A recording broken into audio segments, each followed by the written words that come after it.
नमस्कार दोस्तों, स्वागत है आपका हमारे कार्यक्रम कहानी विद रवि वर्मानी में। और आज हम इस कार्यक्रम में जिनकी बायोग्राफी आपके लिए लेकर आए हैं उनका नाम है दिलीप जोशी। वो दिलीप जोशी जिनको अपने नाम से कम और जेठालाल के नाम से ज़्यादा जाना जाता है। ये एक बहुत ही अच्छे और बहुत ही सफल एक्टर हैं। तो आइए शुरुआत करते हैं हमारे इस कार्यक्रम की। चैनल पर नए हैं तो सब्सक्राइब कर दें, क्योंकि ऐसे ही बायोग्राफीज़ चैनल पर आती रहती हैं और आप तक पहुंचती रहे, इसके लिए बेल आइकन का बटन भी प्रेस कर दें। धन्यवाद। दिलीप जोशी का जन्म 26 मई 1968 को हुआ। यह एक गुजराती हैं और गुजरात के एक ब्राह्मण परिवार में इनका जन्म हुआ। गांव में इनका जन्म हुआ। उस गांव का नाम है गोसा, जो कि पोरबंदर शहर के नज़दीक पड़ता है। इनकी शिक्षा गुजरात के ही एक स्कूल में हुई। 12 वर्ष की आयु में ही इन्होंने नाटकों में काम करना शुरू कर दिया था। अगर हम इनकी आगे की पढ़ाई की बात करें तो इन्होंने मुंबई के NM college of commerce economics में BCom में दाखिला लिया और अपनी आधी पढ़ाई पूरी करने के बाद ही इन्होंने नाटकों में काम करना शुरू कर दिया। इनका शुरू से ही रुझान थिएटर में था। गुजरात में भी इन्होंने बहुत सारे थिएटरों में भाग लिया और काम किया। और ये बताते हैं कि एक बार इनको एक स्टैचू का रोल मिला था। जो शुरुआती दिन थे इनके, जब इन्होंने नाटकों में काम करना शुरू किया तो इनको एक स्टैचू का रोल मिला और जिसमें 5 से 7 मिनट सिर्फ इनको स्टैचू बनकर स्टेज पर खड़े रहने के लिए बोला गया। और इस बात को याद करके ये हमेशा हंसते हैं कि वो भी एक दिन था जब इनके पास कोई लाइन नहीं थी और आज इनके पास डायलॉग्स ही डायलॉग्स होते हैं। मुंबई में रहते हुए इन्होंने पृथ्वी थिएटर ज्वाइन किया। पृथ्वी थिएटर में इन्होंने अवेतंग रंगभूमि में एक बैक स्टेज आर्टिस्ट के रूप में काम किया और इनको एक शो के 50 रुपये लगभग मिला करते थे। ये 80 के दशक की बात है, तो उस समय 50 रुपये एक दिनचर्या के लिए बहुत होते थे। फिर इन्होंने थिएटर के साथ साथ फिल्मों में भी काम करना शुरू कर दिया।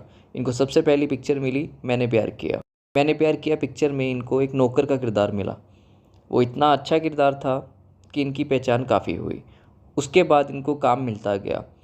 फिर इनके हाथ में आई गुजराती फिल्म हुन हुंशी हुंशी लाल। उसके बाद इनको एक पिक्चर मिली हम आपके हैं कौन। इस किरदार ने इनकी थोड़ी जीवनी बदल दी, क्योंकि इस किरदार के बाद इनको काफ़ी रोल्स मिलने शुरू हो गए, क्योंकि ये फिल्मों और टीवी में साथ साथ काम कर रहे थे, जिससे कि टीवी में इनको अच्छे अच्छे रोल मिलने शुरू हो गए। हालांकि फिल्मों में ये छोटे छोटे रोल किया करते थे, लेकिन टीवी इंडस्ट्री में इनको अच्छे और बड़े रोल मिलने शुरू हो गए। अगर हम इनकी फ़िल्म इंडस्ट्री में बात करें तो इन्होंने फिर भी दिल है हिंदुस्तानी, खिलाड़ी 420, हम राज, दिल है तुम्हारा, 1 2 का 4 जैसे बहुत सारी पिक्चरों में इन्होंने छोटे छोटे किरदार किए। इसके साथ साथ इन्होंने टेलीविज़न की दुनिया में कभी ये कभी वो, 2 और 2 5, कोरा कागज़ इन्होंने किए। इतने टीवी सीरियल्स करने के बावजूद भी और इतने पिक्चरें करने के बावजूद भी 2006 आते आते इनके पास कुछ भी ना रहा।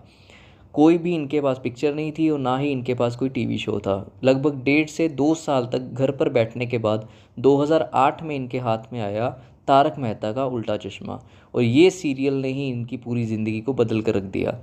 किरदार जेठालाल का, ये जेठालाल का किरदार वो किरदार है जिसने दिलीप जोशी की पूरी ज़िंदगी को बदल कर रख दिया और दिलीप जोशी को दिलीप जोशी कम और जेठालाल के रूप में ज़्यादा पहचान दी। और बहुत बार ऐसे वाक्य दिलीप जोशी खुद बताते हैं कि जब वो कहीं जाते हैं तो उनको दिलीप जोशी कम और जेठालाल के रूप में ज़्यादा बोला जाता है। दिलीप जोशी के लिए तारक मेहता का उल्टा चश्मा उतना ही अहम है जितना एक कलाकार के लिए एक अवार्ड होता है, क्योंकि दिलीप जोशी की पूरी ज़िंदगी तारक मेहता के उल्टा चश्मा ने बदल दी है और आज उनके पास वो हर एक चीज़ है जो एक कलाकार को चाहिए होती है, चाहे वो नाम की बात हो, चाहे वो काम की बात हो, चाहे वो पैसों की बात हो। अब बात करते हैं उनकी निजी ज़िंदगी के बारे में। उनकी पत्नी का नाम जयमाला जोशी है, जो कि एक गृहिणी है।